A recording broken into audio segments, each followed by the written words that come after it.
चार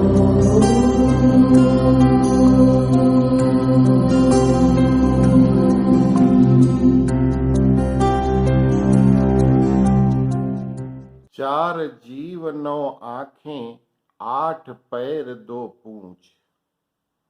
जय श्री राम मित्रों, स्वागत है आप सबका आदर्श धर्म सनातन धर्म यूट्यूब चैनल के प्रश्नावली कार्यक्रम में। आज का विषय श्रीमान इंद्रसेन जी का एक प्रश्न है, जिसमें उन्होंने ये अधूरी लाइन लिखी है, चार जीव नौ आंखें, आठ पैर दो पूंछ, और कहा इसका अर्थ बताओ।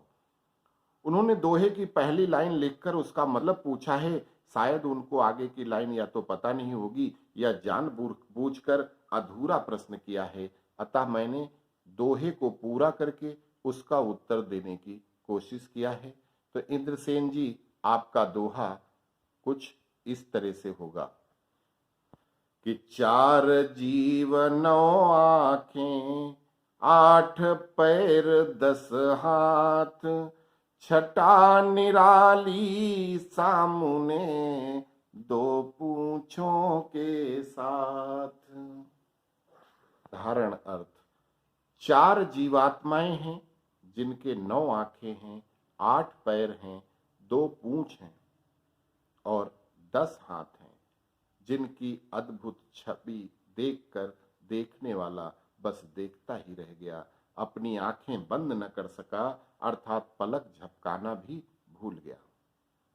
गूढ़ार्थ, यह प्रसंग उस समय का है जब है वंश में सहस्बाहु नामक एक राजा ने माता दुर्गा की तपस्या करके उनको प्रसन्न करके ये वरदान प्राप्त कर लिया कि उनके शरीर पर जब तक उनकी एक भी बाह हाथ रहेगा तब तक त्रिलोक का कोई अस्त्र शस्त्र उसके शरीर पर कोई असर नहीं कर सके।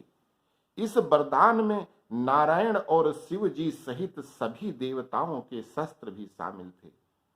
उनको यह वरदान था कि उसके 1000 हाथ रहेंगे, अर्थात अगर कोई एक कैसे भी कट जाए तो नया आ जाएगा। इस तरह उसके शरीर से हाथ अलग नहीं होंगे तो उसके शरीर के अन्य भाग पर कोई असर नहीं होगा, और इस तरह से वो अभिमान में अपने आप को अमर समझ बैठा था।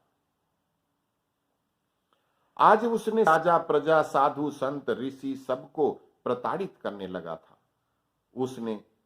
उससे ज्यादा उसके चमचे इस बात का फायदा उठा रहे थे।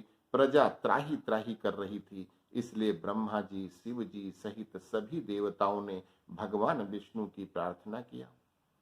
तो प्रभु ने उनको अपने अगले अवतार लेने की बात बताई और सप्त ऋषियों में से एक महर्षि अंगिरा के पुत्र महर्षि जमदग्नि और पूर्व जन्म की महारानी सुनीति, जो प्रभु के परम भक्त ध्रुव की माता और स्वयं मनु की पुत्र बधु तथा महाराज उत्तानपाद की पत्नी थी, उनको भक्त ध्रुव की अनुशंसा पर भगवान ने दर्शन दिए थे।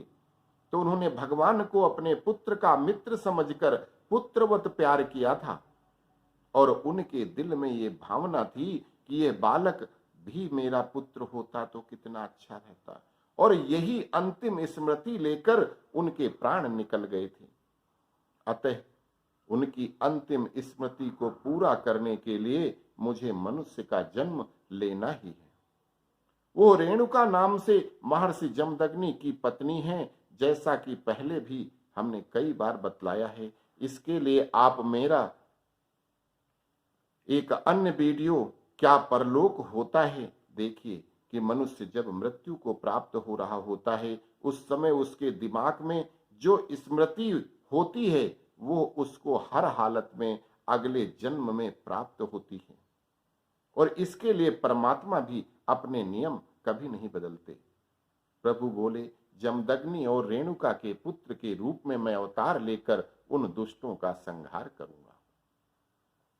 कालांतर में उनके पुत्र के रूप में भगवान परशुराम का अवतार होता है, और जब एक गाय जो स्वयं ब्रह्मा जी ने ऋषि को दिया था को जबरदस्ती छीनने से शुरू हुआ विवाद, ऋषि जमदग्नि और राजा सहस्बाहु की लड़ाई बढ़कर चरम पर पहुंचती है, और फिर सहस्बाहु ऋषि जमदग्नि का कत्ल कर देता है, जिससे क्रोधित होकर राम ने लकड़ी काटने वाली कुल्हाड़ी से उसके सैकड़ों सैनिक मार डाले, किंतु सहस बाहु से युद्ध में उसका कुछ नहीं बिगड़ा।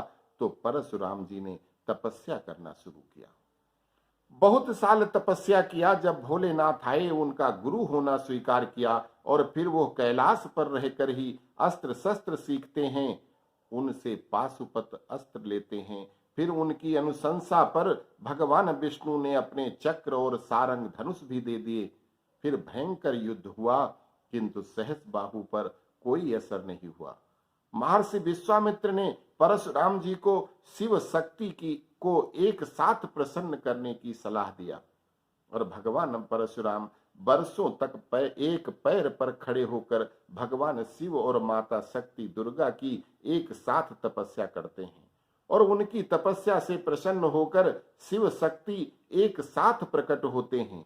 भगवान शिव अपने नंदी बैल पर शोभायमान हैं और माता शेर पर बैठी हैं। जमीन पर देखते हैं तो दोनों पशुओं के 8 पैर दिखते हैं और 2 पूंछ दिखती हैं। ऊपर देखते हैं तो पशुओं की 4 आंखें, भगवान शिव की 3, माता की 2 आंखें दिखती हैं। कुल 9 आंखें हैं। भगवान शिव के हाथ में त्रिशूल और डमरू है। माता अष्टभुजी रूप में अपने आयुधों के साथ हैं। दोनों ही प्रसन्न मुद्रा में हैं। भोलेनाथ और माता की युगल जोड़ी को देखकर परशुराम जी की आंखें उनकी सुंदरता को देखे जा रही थी। एक टक बिना झपकाए, पलक झपकाए बिना देखे जा रही थी। फिर माता और शिव ने अपनी शक्ति को एकीकृत करते हुए परशुराम जी को एक नया अस्त्र फरसा दिया, जो इसके पूर्व कभी युद्ध में उपयोग नहीं हुआ था, जिससे उन्होंने सहस्त्र बाहु की भुजाएं काट कर उसका वध किया था। तो दोस्त, आपका जो दोहा है वो कुछ इस प्रकार से है कि 4 जीव 9 आंखें, 8 पैर 2 पूंछ नहीं, बल्कि 4 जीव 9 आंखें, 8 पैर 10 हाथ, छटा निराली सामने 2 पूंछों के साथ। तो इस तरह आपके अधूरे प्रश्न को पूरा करते हुए कह सकते हैं कि 4 जीव प्रभु भोलेनाथ, माता शक्ति, उनके दोनों वाहन जिनके कुल 9 आंखें हैं, 10 हाथ हैं। चूंकि वो दोनों ही अपने वाहन पशुओं पर बैठे हैं, इसलिए उनके पैर नहीं दिख रहे।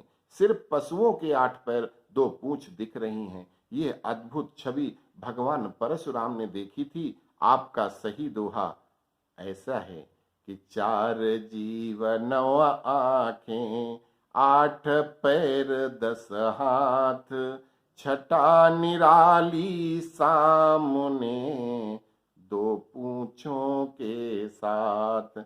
उम्मीद करते हैं कि आपके प्रश्न का समुचित उत्तर मिल गया होगा। अस्तु। जय सिया राम।